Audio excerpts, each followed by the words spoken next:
오늘은 로마서 3장, 로마서 이제 네 번째 말씀을 드리도록 하겠습니다. 로마서의 주제는 로마서 1장 17절입니다. 복음에는 하나님의 의가 나타나니 믿음으로 믿음에 이르게 한다. 기록된 바 오직 의인은 믿음으로 말미암아 살리라. 로마서 1장 17절의 이 말씀이 로마서의 주제입니다. 그 말씀을 자세히 살펴보면 복음 속에 하나님의 의가 나타났다. 하나님의 의를 강조하고 있습니다. 바울은 하나님의 의를 설명하기 위해서 대조법을 씁니다. 하나님의 의와 그 반대되는 개념으로 하나님의 진노를 말씀합니다. 로마서 1장 18절부터 3장 20절까지 하나님의 진노를 말씀을 해요. 누구에게 하나님의 진노가 임할까요? 1장 18절부터 32절까지 보면 이방인들에게 하나님의 진노가 임하게 됩니다. 왜 진노를 받을까요? 그들의 불경건과 불의 때문에 하나님의 진노가 임하게 돼요. 그 하나님의 진노는 구체적으로 어떻게 나타날까요? 지금 현재도 하나님의 진노가 있다는 겁니다. 하나님께서 그들을 내버려 두셨어요. 마지막 날에도 하나님의 진노가 그들에게 있어요. 하나님께서는 사형을 확정하셨고요. 죽음 이후에 지옥의 형벌이 예정되어 있습니다. 이것이 바로 이방인들에게 나타나는 하나님의 진노입니다. 유대인들은 그러면 어떻게 될까요? 로마서 2장 1절부터 3장 8절까지에 보시면 유대인들도 역시 하나님의 진노 아래에 있다. 바울은 그렇게 말씀을 합니다. 본래 유대인들은 이런 생각을 가졌습니다. 그들은 우리에게는 하나님의 진노가 없다.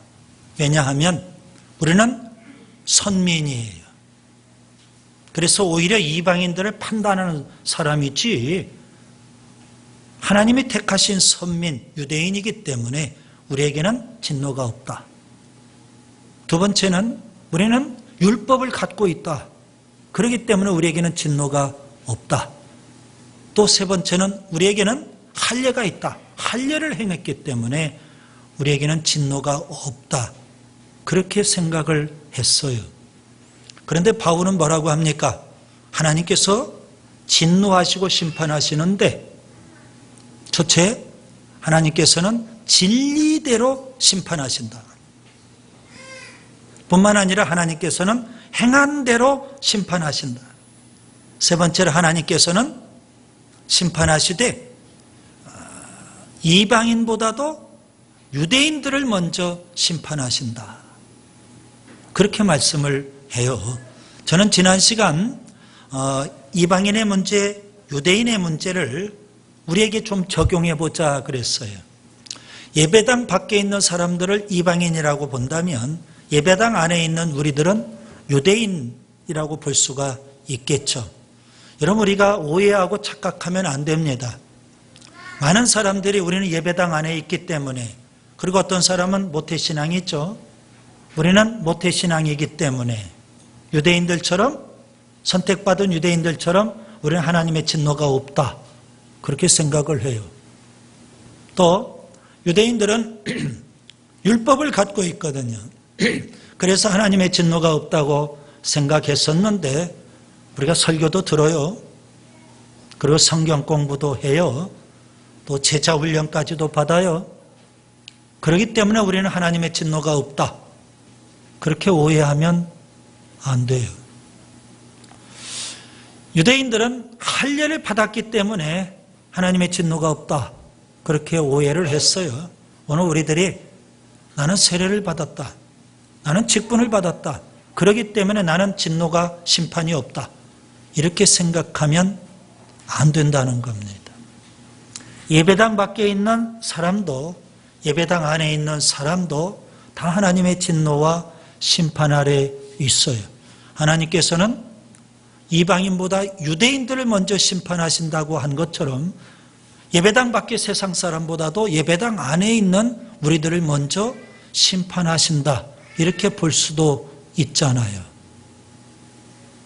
아주 충격적인 말씀을 바울이 지금 하고 있는 겁니다.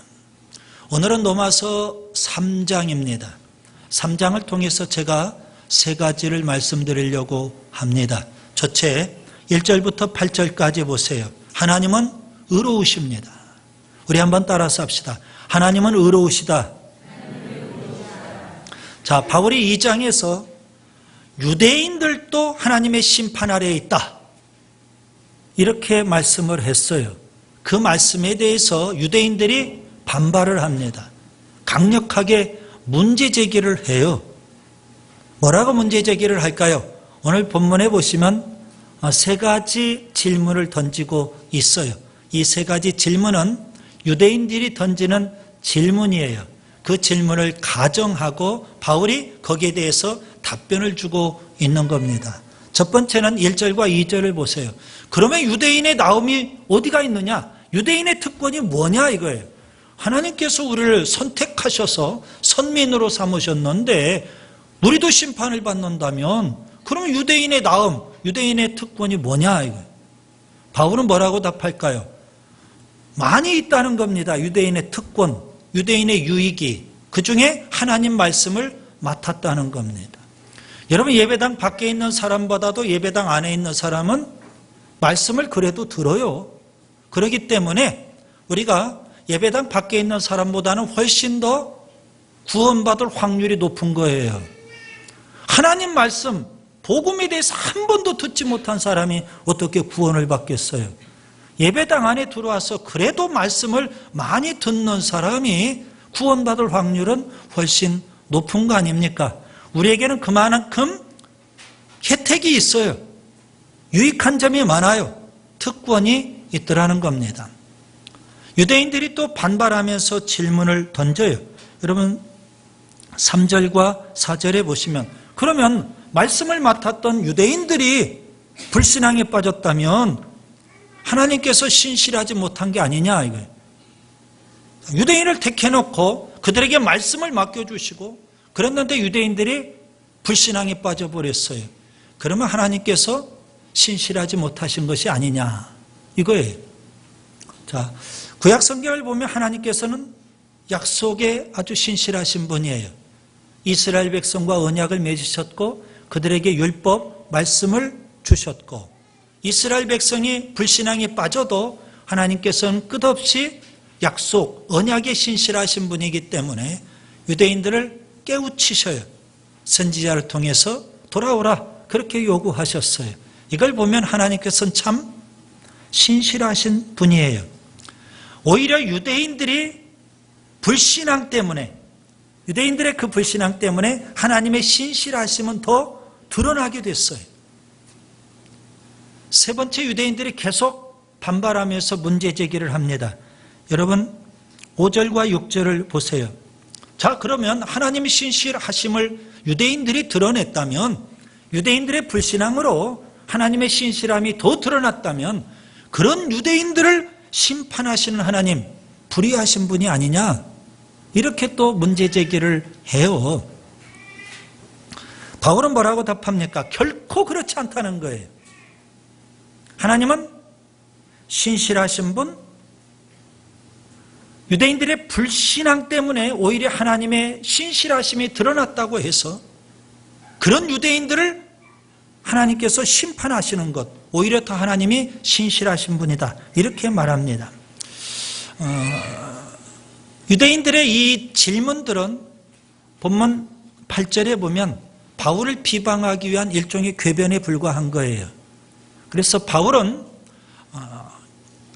유대인들을 심판하시는 그 하나님은 참 의로우신 분이다 이렇게 지금 말씀하고 있는 겁니다. 우리 주변에 많은 사람들이 우리를 비난하기 위해서 우리를 비방하기 위해서 이런 질문을 던지기도 해요. 예를 들면 왜 하나님께서 에덴 동산에 선악과를 만들어 놓으시고 아담과 하와라 이건 그걸 따먹게 하셨냐 이거예요. 하나님께서 왜 선악과를 만들어 놓으시고 그걸 따먹게 하셨을까요? 하나님께서 의롭지 못한 분 아니냐? 이러면서 공격을 해요. 가룟 유다 얘기도 가끔 하죠. 가룟 유다가 예수님을 배반해서 예수님이 결국 십자가에 죽으시고 그래서 우리가 구원받을 수 있는 길이 열렸어요. 그러면 가룟 유다가 배반하지 않았다면 예수님이 어떻게 됐겠느냐? 가룟 유다가 일정 부분 공로가 있는 거 아니냐? 이렇게 악의적인 이야기들을 해요. 지옥 문제도 사람들이 말하죠. 왜 하나님이 지옥을 만들어 놓고 사람들을 지옥 보내느냐 이거예요. 고난의 문제 가지고도 이야기하죠. 왜 하나님께서 우리에게 고난과 시련을 주시고 우리 인생을 괴롭히고 불행하게 만드느냐 이거예요. 그러면서 그들이 원망하고 불평을 해요. 혹은 낙심하고 절망하기도 해요. 여러분, 신실한 분은 이런 생각을 합니다. 이런 고백을 해요. 과정 속에서 우리가 고난과 시련을 겪을 때 그 과정 속에서는 하나님이 왜 이렇게 하시는지 납득이 안 돼요. 이해가 안 돼요. 그래서 낙심도 하고 혹은 원망도 할 수 있어요. 그러나 그 과정을 다 지내놓고 보면 되돌아보면 이거 다 하나님의 은혜예요. 그래서 우리가 하나님의 은혜입니다. 이런 고백을 하는 경우들이 참 많아요. 여러분, 하나님의 은혜입니다. 이게 무슨 말일까요? 하나님이 옳았습니다. 하나님은 의로우십니다. 그런 의미예요. 그렇죠? 우리가 과정 속에서는 이해가 안 되니까 왜 하나님이 이렇게 옳지 않은 일을 하실까? 왜 의롭지 못한 일을 이렇게 하실까? 불평하기도 하지만 지내놓고 보니까 다 하나님의 은혜였어요. 하나님이 하신 일이 다 옳았어요. 그 하나님이 의롭다고, 하나님이 옳으시다고 우리가 고백할 수 있는 거예요. 지금 유대인들이 문제를 제기해요. 왜 우리를 선택해 놓고 그리고 우리에게 말씀까지도 맡겨놓으시고 그리고 또 우리를 심판하신다고 하느냐? 하나님은 의롭지 못한 분이 아니냐?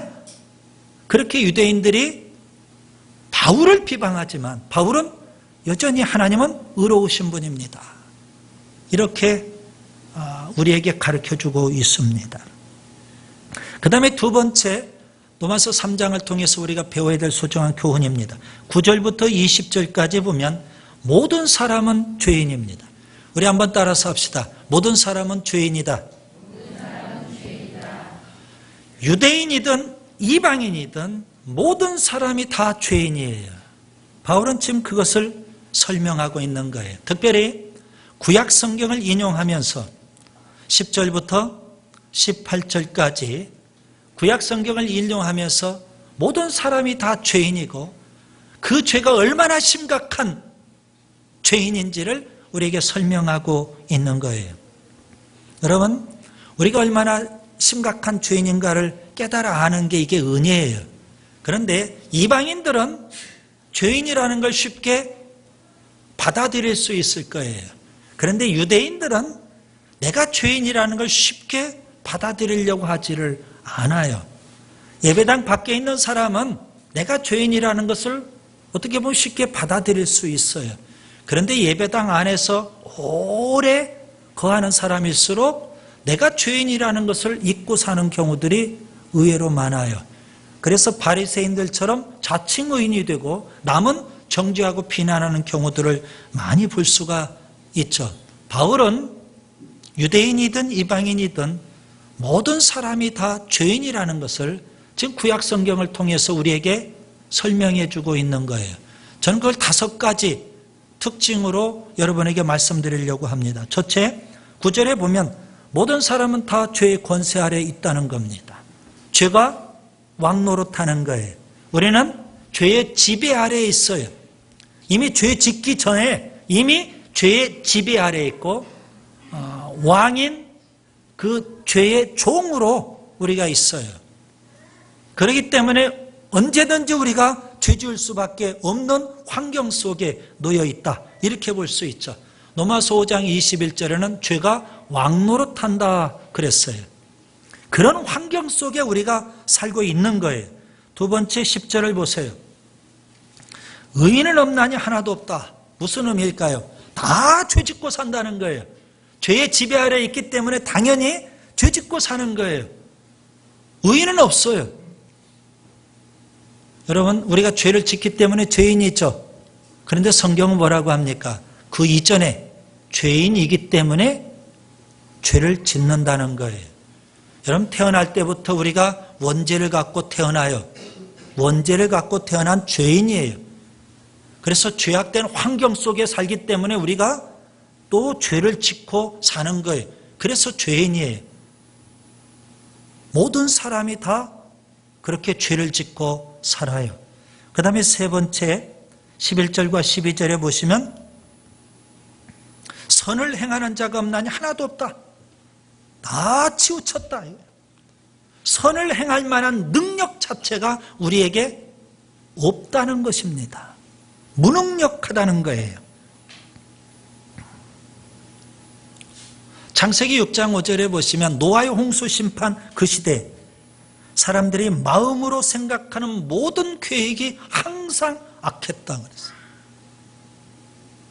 우리 마음속에 선을 행할 만한 의지도 없고 선을 행하려고 하는 뜻도 없고 선을 행할 수 있는 능력 자체가 없다는 겁니다.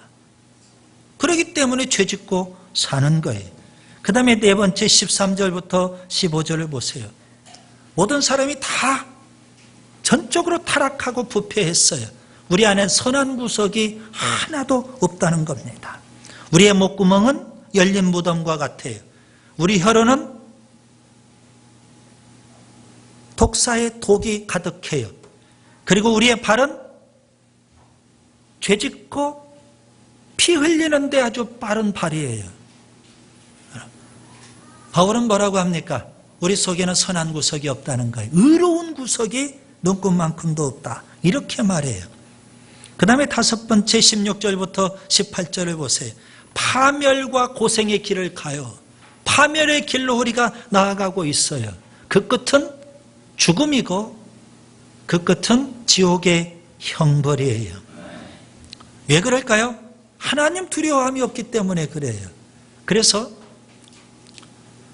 죄짓고 지옥의 형벌을 받는데도 불구하고 그걸 알면서도 그 길로 가고 있어요. 파멸의 길로.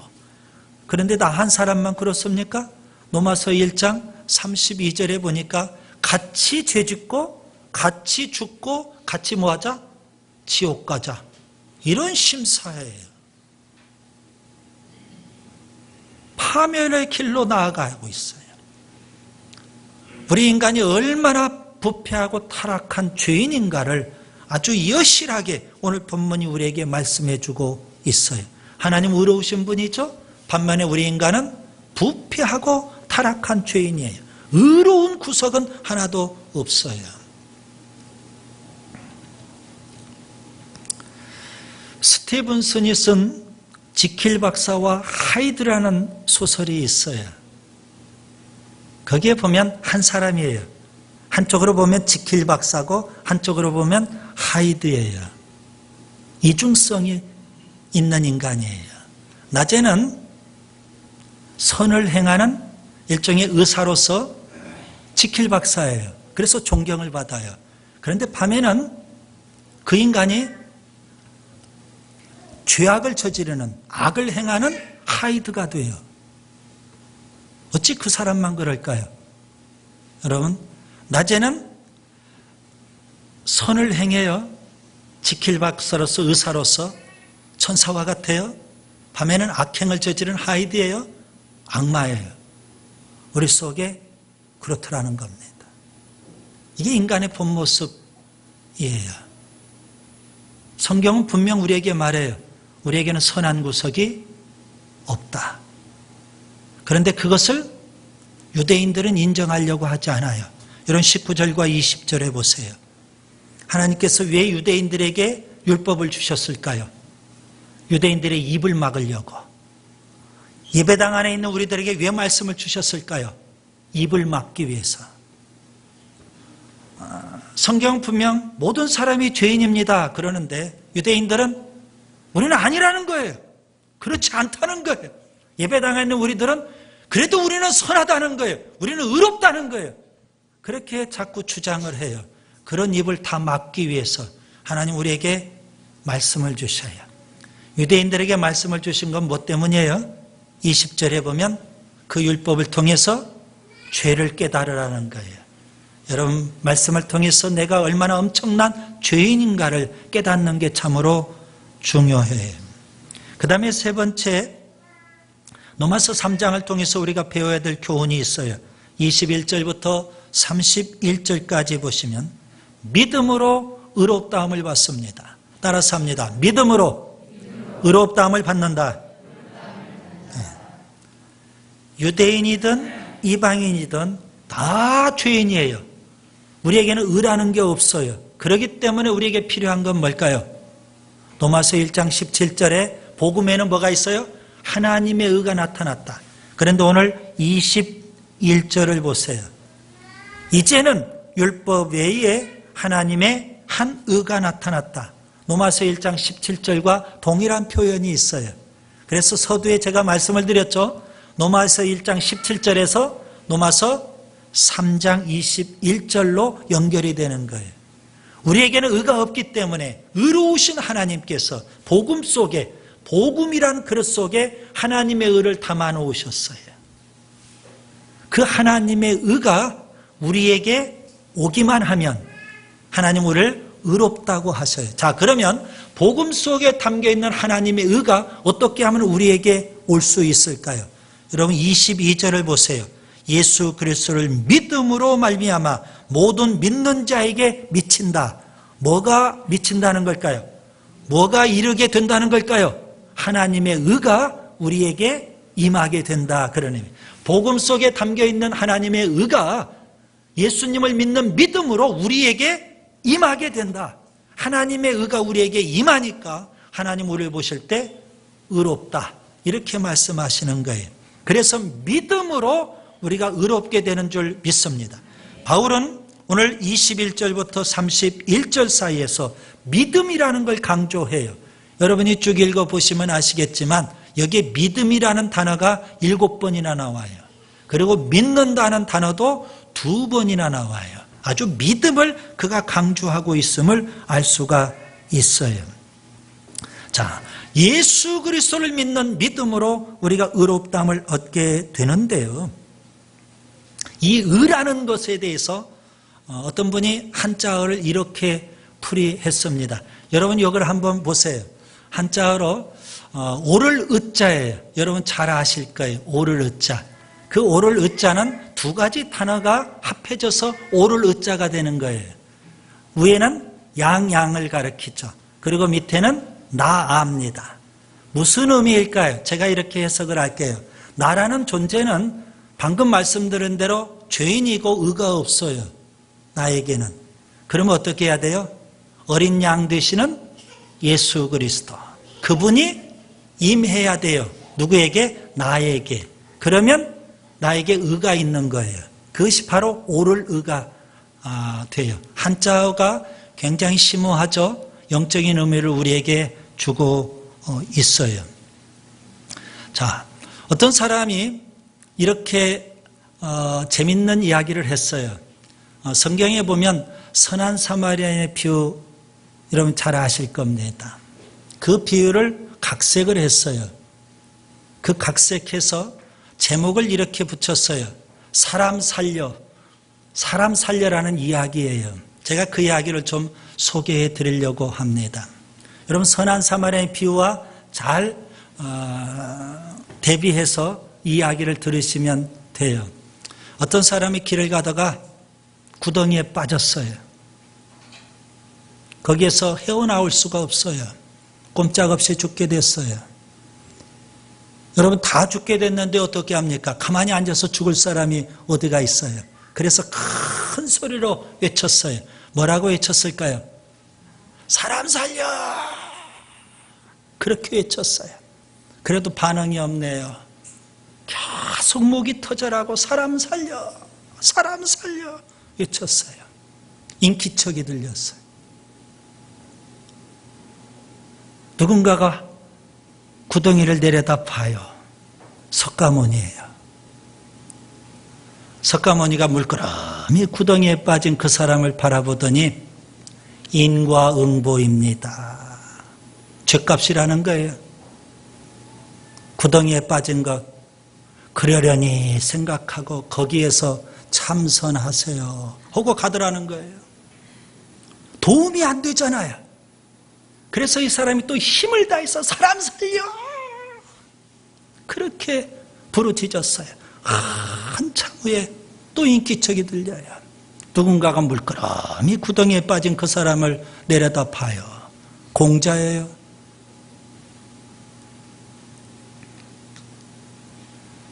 물끄러미 구덩이에 빠진 사람을 바라보면서 이렇게 말해. 유비무환입니다. 조심하셔야죠 하면서 교훈을 해요. 그러더니 가버렸어요. 도움이 안 되잖아요. 다 죽어가는데. 그래서 어떻게 해요? 또 젖먹던 힘까지 다 동원해서 사람 살려 또 외쳤어요. 한참 후에 또 인기척이 들렸어요. 물끄러미 대답하여. 그분이 예수님이에요. 예수님께서 지고 계신 십자가를 그 구덩이에다 쭉 내려요. 말없이 내리셨어요. 살기 위해서 이 구덩이에 빠진 사람이 십자가 붙잡고 그 구덩이에서 나왔더라는 겁니다. 저는 지금 왜 이야기를 할까요? 여러분, 석가모니나 공자를 제가 비난하기 위해서 이 이야기를 하는 게 아니에요. 지금 믿음을 이야기하는 건데요. 여러분, 예수님께서 십자가를 그 구덩이에 내리셨어요. 이것을 저는 은혜라고 표현하고 싶어요.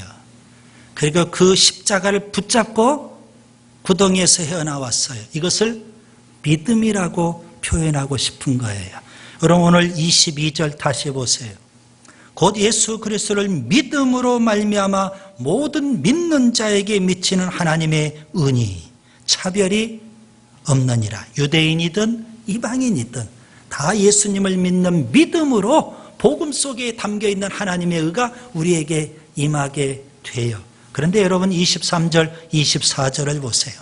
모든 사람이 죄를 범하였으며 하나님의 영광에 이르지 못하더니 구덩이에 빠져서 다 죽어가고 있는 거예요. 그리스도 예수 안에 있는 속량으로 말미암아 하나님의 은혜로 값없이 의롭다 하심을 얻은 자 되었느니라. 자, 여기에는 하나님의 은혜를 강조해요. 여러분, 구원을 어떻게 받아요? 하나님의 은혜로 받아요. 예수님께서 십자가의 그 은혜로 우리에게 구원의 길을 열어주셨어요. 구원을 어떻게 받아요? 우리가 그 십자가의 은혜를 믿음으로 구원받는 줄 믿습니다. 그래서 바울은 에베소서 2장 8절에 이렇게 말을 해요. 너희는 그 은혜에 의하여 믿음으로 말미암아 구원을 받았느니라. 은혜에 의하여 믿음으로 말미암아 구원을 받았다고 말씀하고 있어요. 바울은 특별히 우리가 어떻게 의롭다함을 얻습니까? 믿음으로 얻는다고 오늘 본문에서 힘주어 강조하고 있는 거예요. 믿음으로 의롭다함을 얻을 수 있어요. 100% 주님의 은혜죠. 주님께서 십자가에 죽으신 25절에 보시면 주님께서 화목제물이 되셨어요. 십자가에 죽으셨어요. 그 예수님을 믿는 자 26절에 보면 의롭다함을 얻게 돼요. 그럼 유대인들은요 자꾸 행위를 붙잡으려고 해요. 하나님께서 율법을 주셨는데 그 율법으로 죄를 깨닫고 내가 죄인이구나, 나에게는 의라는 것이 없구나, 그래서 하나님의 은혜를 힘입어야 되는데 오히려 유대인들은 하나님이 주신 율법, 그 율법을 행함으로 의롭다함을 얻으려고 했어요. 여러분 27절을 보세요. 그런즉 자랑할 때가 있느냐? 있을 수 없느니라. 무슨 법으로냐? 행위로냐? 아니라 오직 믿음의 법으로니라. 여러분, 사람이 의롭게 되는 것은 율법의 행위가 아니라 믿음으로 된다고 우리 모두가 인정할 수 있기를 바랍니다. 30절에 보니까 할례자도 믿음으로, 무할례자도 믿음으로, 29절에 유대인도 믿음으로, 이방인도 믿음으로 의롭게 되어 복음을 믿는 믿음, 이 믿음만이 여러분 우리가 의롭다함을 얻을 수 있어요. 오를 의자 한자를 꼭 기억하세요. 우리에게는 의로운 구석이 하나도 없어요. 누가 임해야 돼요? 어린 양 되신 예수님, 그분이 위에 임할 때 우리에게 의라는 게 있어요. 예수님의 의에. 그래서 우리가 의롭다함을 얻고 구원받게 되는 줄 믿습니다.